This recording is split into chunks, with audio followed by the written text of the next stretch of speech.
Y es que si controlamos las palabras, controlaremos la mente de la gente. Y entonces el crimen mental será imposible, porque ya no habrán palabras con que expresarlo. Tú siempre llama las cosas por su nombre. Tú siempre di la verdad. Estamos recortando la mente de la gente.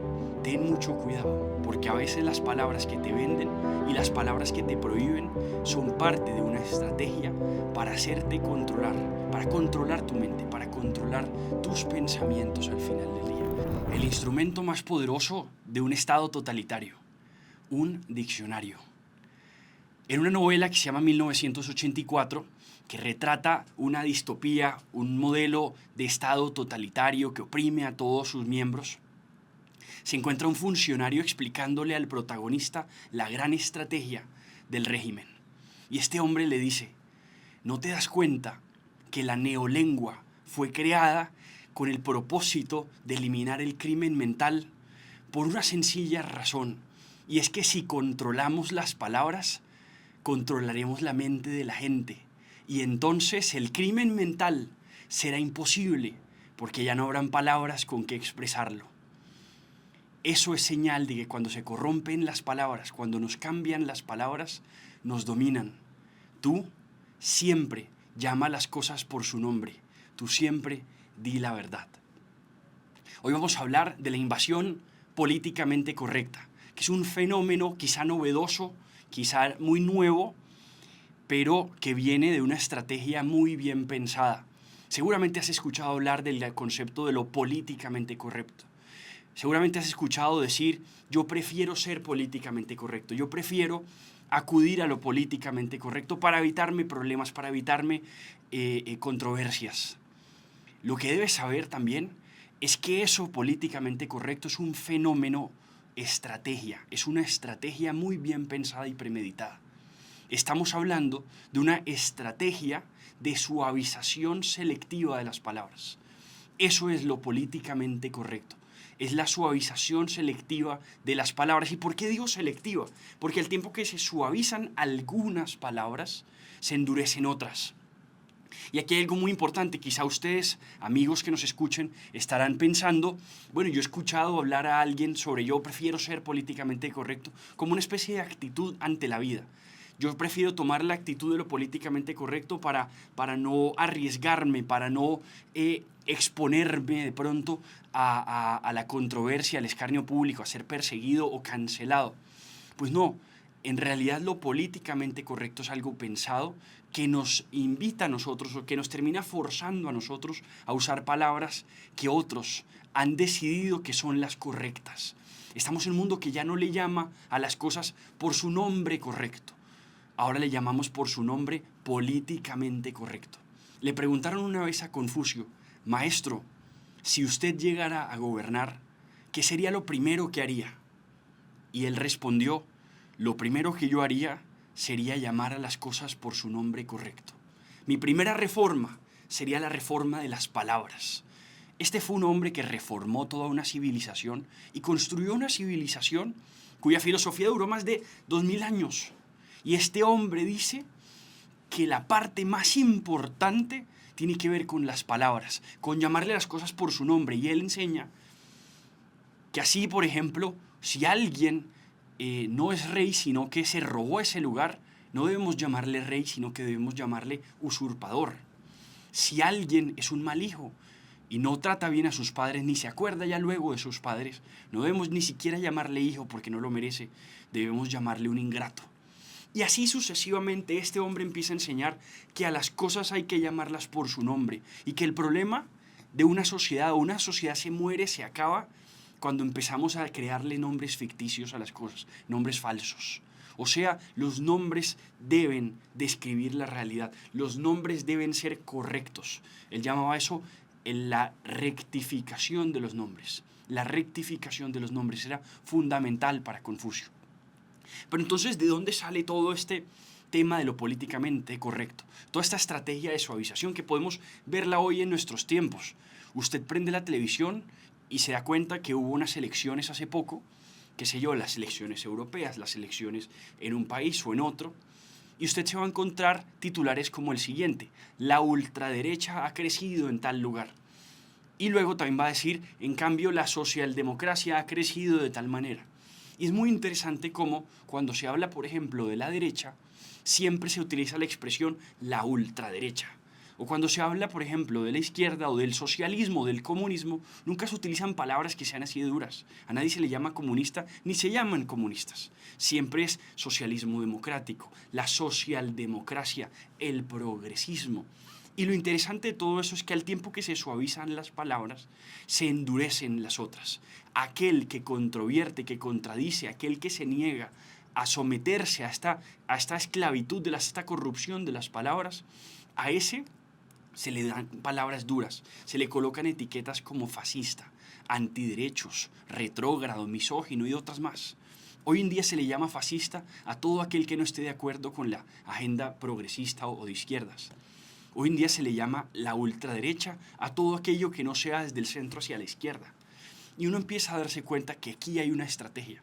Hoy en día le llaman, por ejemplo, interrupción voluntaria del embarazo a lo que antes se le llamaba aborto.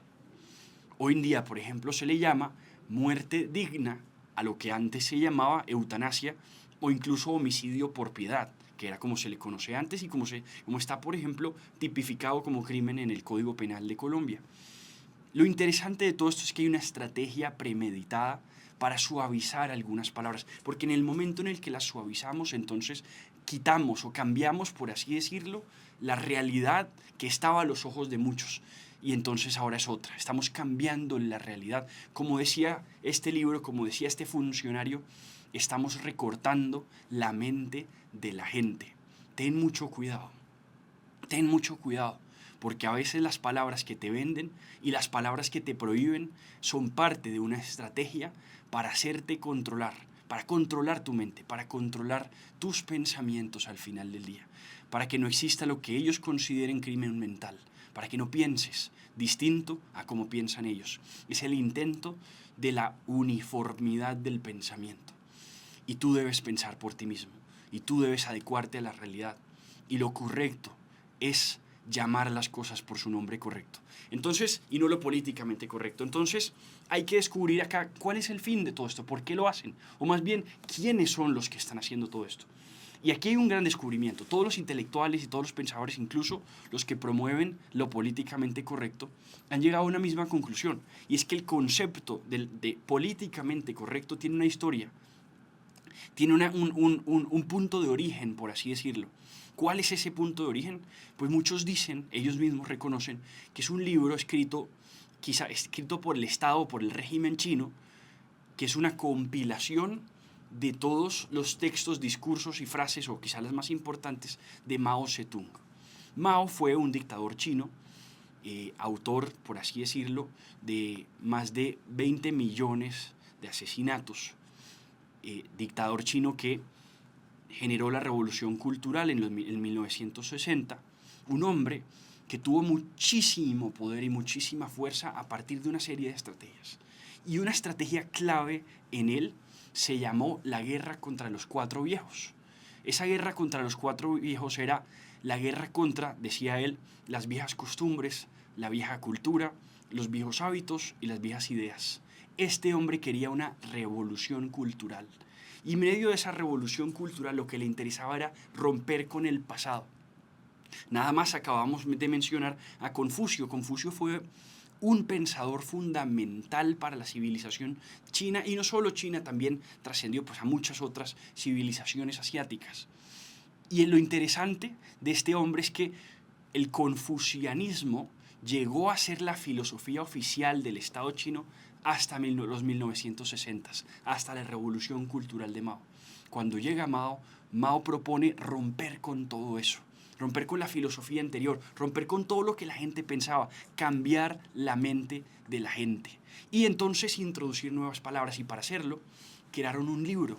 El Estado chino crea un libro con todos los textos y discursos de él, llamado el Pequeño Libro Rojo. El Pequeño Libro Rojo dicen que es el segundo libro más publicado después de la Biblia.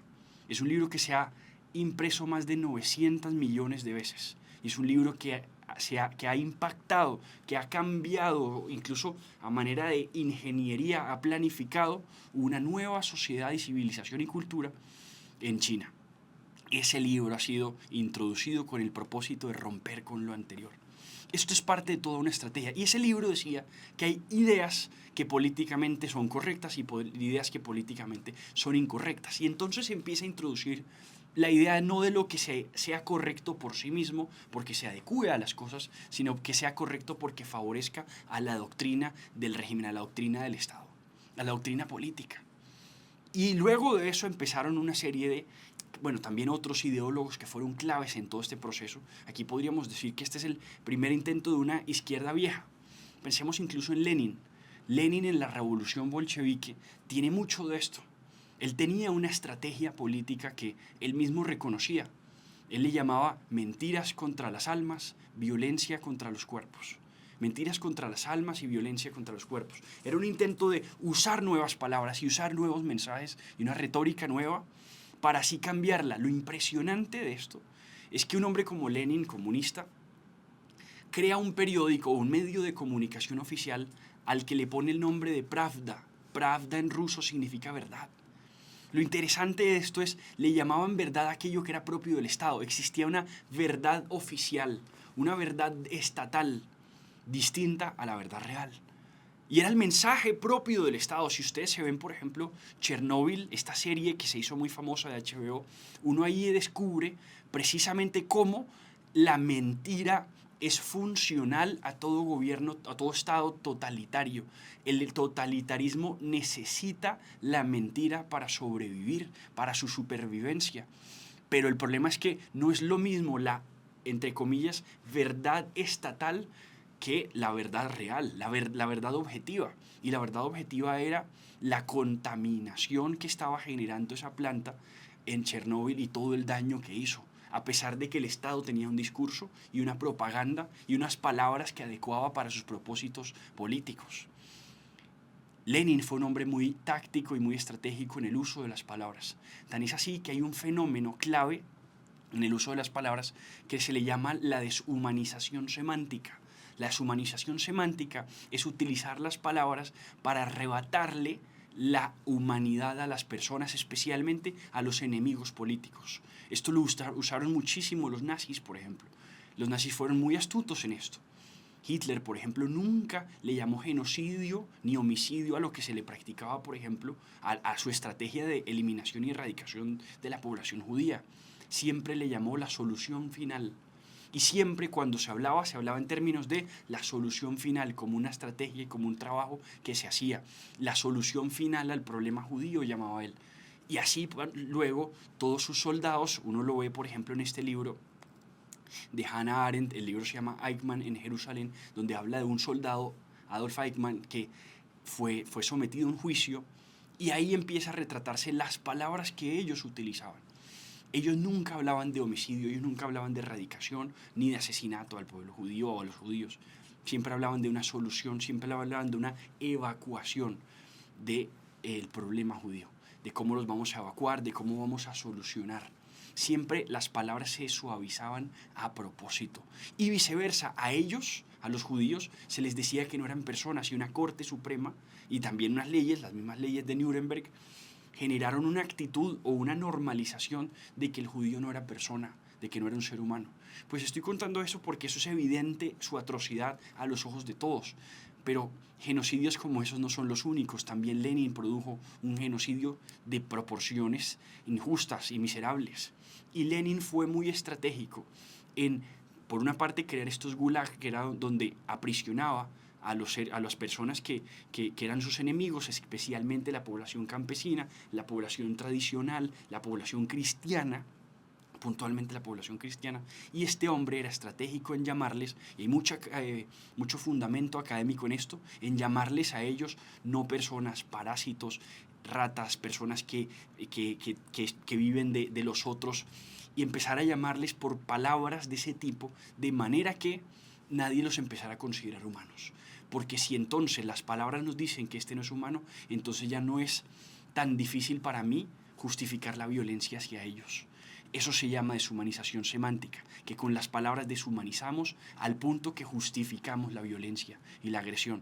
Y esto pasó de muchas formas. Uno analiza la historia del genocidio de Ruanda, uno analiza cantidades de genocidios en la historia y siempre tienen estos procesos en los que las palabras han sido claves. Todo esto nos dice una cosa muy puntual, y es que las palabras tienen poder, para bien o para mal. Suavizar las palabras es peligroso. Cuando a las cosas no se les llama por su nombre, terminamos justificando atrocidades y monstruosidades. Y esto no es una cosa solo de quizá de la época pasada y entonces la vieja izquierda y la revolución comunista y estos que lograron hacer este tipo de cosas. Es también algo muy actual, solamente que hoy es incluso más sofisticado. Ahora hablábamos de fenómenos como la interrupción voluntaria del embarazo, por ejemplo. Y eso es producto de una nueva izquierda. Y es un producto de toda una serie de pensadores que vienen también trabajando todo esto. Uno piensa, por ejemplo, en la escuela de Frankfurt y su creación, la teoría crítica. Y la clave en ellos, con su teoría crítica, es no entender la realidad, sino criticarla para cambiarla. Y eso está en el origen del pensamiento marxista. Marx era un hombre que no pretendía explicar la realidad o entenderla o adecuarse a ella. Él fue muy claro en decirle criticar la realidad, criticarla para revolucionarla, para cambiarla. Y eso es fundamental en la tendencia marxista y hay que entenderlo porque a partir de ahí es que comprendemos que no le interesa a la ideología marxista, a la ideología de izquierda, llamar a las cosas por su nombre. Le interesa dar los nombres que le permitan causar los cambios, que le permitan dominar las cosas. Ellos pretenden dominar la realidad poniéndoles nombres nuevos. Y esta estrategia de llamarles por nombres nuevos a las cosas hay que entenderla porque hace parte también de una estrategia de censura. Uno de los ensayos quizá más controversiales de un filósofo de la escuela de Frankfurt, que fue fundamental en esa escuela y quizás el padre de la nueva izquierda llamado Herbert Marcuse, uno de los ensayos de él, un ensayo que él escribió, abogaba por la censura de todas las personas que para él no son tolerantes. Entonces todos aquellos que no son tolerantes, o sea, que no pensaban como ellos, debían ser censurados. Y a partir de ahí hay toda una serie estratégica de entonces llamarle fascistas y de llamarles antiderechos y toda clase de etiquetas endurecidas a estas personas que son mis enemigos. Uno cuando ya conoce la historia entonces es capaz de no repetirla. Uno sabe que si antes aquellos enemigos les llamaban ratas, parásitos, que no son personas y una cantidad de cosas, esas palabras servían para entonces que no doliera hacerles daño, que no doliera justificar la violencia hacia ellos, que fuera fácil entonces perseguirlos. Uno se empieza a dar cuenta que eso también pasaba ahora. Y cuando el marxismo tiene ese punto de inflexión, especialmente con Antonio Gramsci, con su cambio de revolución ya no desde el poder, ya no desde el poder político, sino ahora desde la cultura y desde la hegemonía cultural, lo que llamaba él su guerra de posición. Y cuando uno analiza, por ejemplo, a Rudi Dutsch, que fue un líder alemán de las marchas estudiantiles, y él tiene esa estrategia que él le llamaba la larga marcha hacia las instituciones, y uno empieza a estudiar a todos estos ideólogos de la nueva izquierda y empieza a descubrir que cada uno de ellos aplica muchas de las estrategias y tácticas de los pasados, de sus abuelos, por así decirlos, pero las aplican ahora de manera mucho más sofisticada. Y uno lo ve al punto en el que hoy tenemos, por ejemplo, un gobierno en Colombia que es de esa izquierda progresista nueva, 68ista, digamos, paz y amor, y que se llama a sí misma de formas muy bonitas, pero que en el fondo, aunque use palabras sofisticadas y suavizadas, sigue siendo exactamente lo mismo. Colombia, nuestro gobierno se llama Potencia Mundial de la Vida, y al tiempo que se llama Potencia Mundial de la Vida, permite y ha expedido resoluciones para practicar el aborto hasta el 9º mes. Y se le llama a eso interrupción voluntaria del embarazo, derechos sexuales y reproductivos. Y muchos caemos en las trampas de estas palabras y nos dejamos engañar y cedemos a ellas. Al tiempo que nos dicen a los que estemos en contra de eso que somos fascistas, que somos antiderechos, intolerantes y retrógrados, y que no hacemos parte de la avanzada progresista que existe. Y ante todo eso, uno debe simplemente rebelarse y uno debe empezar a llamar las cosas por su nombre.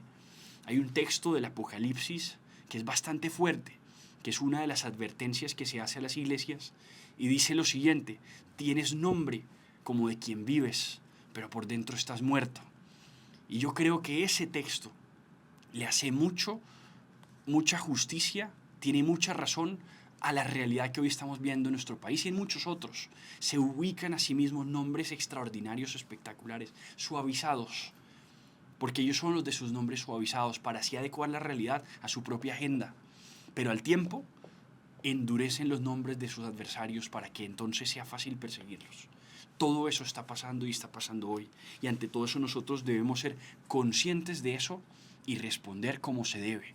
¿Cuál es la forma de nuestra respuesta? La misma de Confucio cuando lo dijo: mi primera reforma debe ser la de las palabras, volver a llamarle a las cosas por su nombre correcto y no por su nombre políticamente correcto. Volver a llamarle a las cosas por su nombre. Y entonces aquí nosotros debemos decir como nos lo dijeron y nos lo enseñaron nuestros abuelos, cuando nos dijeron que las palabras tienen poder. Y si las palabras tienen poder, entonces hay que usar las palabras correctas. Y las palabras sirven para dos cosas muy sencillas: para describir la realidad y para comunicarla. Esto es fundamental, describir la realidad y comunicarla. Heidegger, un filósofo, decía que las palabras son la casa de la realidad. Entonces nosotros a la realidad le damos una casa, o sea, la ubicamos cada cosa en su lugar, por así decirlo, cuando llamamos a cada cosa por su nombre correcto, por su palabra correcta. La manipulación del lenguaje, en cambio, trastorna esto, corrompe eso, para dominar las cosas, para dominar la realidad. Lo correcto es ajustarse y adecuarse a esa realidad. Y entonces, porque cuando las cosas son reales y las cosas se llaman todas por su nombre, podemos comunicarlas. Es imposible que yo pueda comunicarte algo si tú hablas otro idioma distinto al mío. Si lo que para ti significa algo es distinto que lo que para mí significa. Nunca vamos a poder estar de acuerdo. Y eso es sencillamente la historia de la Torre de Babel. En la historia de la Torre de Babel, estos hombres se reúnen, los miembros de Babel, y dicen: construyamos una ciudad para perpetuar nuestro nombre. Vamos a construir algo que sea para nuestro beneficio, aquello que podamos nosotros dominar, que seamos nosotros los señores y dioses de todo lo que hacemos, que hagamos una creación tan grande que sea nuestra. Y lo que les pasa es que empiezan a hablar idiomas distintos. Empieza a suceder que Dios los confundió y les permitió que se engañaran a sí mismos, que hablaran otros idiomas y no pudieron terminar esa obra. Se cayó, se deconstruyó. Hoy en día está esa expresión de la deconstrucción, que tiene muchos filósofos, entre esos Jacques Derrida. Derrida es un hombre que hablaba de extraerle la herencia metafísica a las palabras. Eso es una estrategia para quitarle entonces la conexión que tienen las palabras con la realidad. Las palabras deben sencillamente describir la realidad, de lo contrario se va a deconstruir todo, se irá todo al piso. Más que deconstrucción, es una destrucción lo que ahí sucede. Y nosotros debemos ser conscientes y llamar las cosas por su nombre, usar las palabras siempre correctas para comunicarlas correctamente. Y aquí hay una cosa además que es importantísima, y es descubrir que las palabras no solamente describen realidades y no solamente las comunican. Las palabras tienen un poder inmenso, porque pueden incluso crear la realidad. ¿A qué me refiero con eso? No dominarla, pero crearla. Nosotros, en el cristianismo especialmente, el catolicismo enseña que las palabras no son un invento humano. Las palabras son una herencia. Podríamos decir que las palabras son una herencia divina. ¿A qué me refiero con eso? Si ustedes leen la primera cita del Evangelio de Juan, dice: en el principio estaba la palabra, y la palabra era Dios, y la palabra estaba con Dios. El verbo. O sea, la palabra es una herencia, es algo que no nos inventamos, sino que lo recibimos. De hecho, cuando sucede la creación es acompañada del uso de palabras. Dios va creando cada cosa a partir de su palabra. Él dice: hágase la luz, y la luz se hizo. Él dice que se haga algo y se hacía. Y así en el cristianismo, ese pronunciar una palabra crea una realidad y es un milagro. Pensemos, por ejemplo, en los sacramentos. Cuando el sacerdote dice: yo te bautizo, el bebé queda bautizado. Cuando un sacerdote dice: yo te absuelvo, el penitente queda absuelto. Cuando el sacerdote le dice: los declaro marido y mujer, son un matrimonio. Cuando el sacerdote dice: este es el cuerpo y la sangre, es el cuerpo de Cristo, eso es el cuerpo de Cristo inmediatamente. Así de poderosas y de sagradas son las palabras. O sea que nuestra estrategia o nuestro camino no es inventarnos palabras para satisfacer nuestra agenda, es llamar las cosas por su nombre. Es llamar a las cosas de manera, usar las palabras con un trato sagrado, porque así empezaremos a cambiar el mundo, a cambiar la realidad para bien, o más bien a reordenar el mundo. Y con eso me voy con una idea para terminar el podcast de hoy. Muy sencilla. Ordena al mundo llamando a las cosas por su nombre. ¿Qué significa eso? Que así como Dios les estableció el orden, dándole un nombre a cada cosa mientras va creando el universo, hágase la luz y la luz se hizo y así sucesivamente. La primera reforma que debes hacer en tu vida y en la sociedad es empezar a llamar a las cosas por su nombre. Nunca dejes que te impongan las palabras de lo políticamente correcto, la invasión de lo políticamente correcto. Llama a las cosas por el nombre que es. Piensa por ti mismo, no te dejes imponer las palabras. En tu vida, llama a las cosas por su propio nombre, no las suavices, no las matices, no hagas que sean lo que tú quieres que digan. Ten un compromiso con la realidad y no con la mentira. Llama a las cosas por su nombre. Ordena tu casa, tu vida, llamando a las cosas por su nombre. Si estás en una situación, llámala por su nombre. Si estás en una realidad, llámala por su nombre. Porque enfrentarse a la realidad es el primer paso para hacerla mejor, para reformarla. La primera reforma debe ser la de las palabras que se adecúen a la realidad y no las que manipulan el lenguaje para dominar la realidad. Y con eso terminamos este capítulo de hoy. Muchas gracias.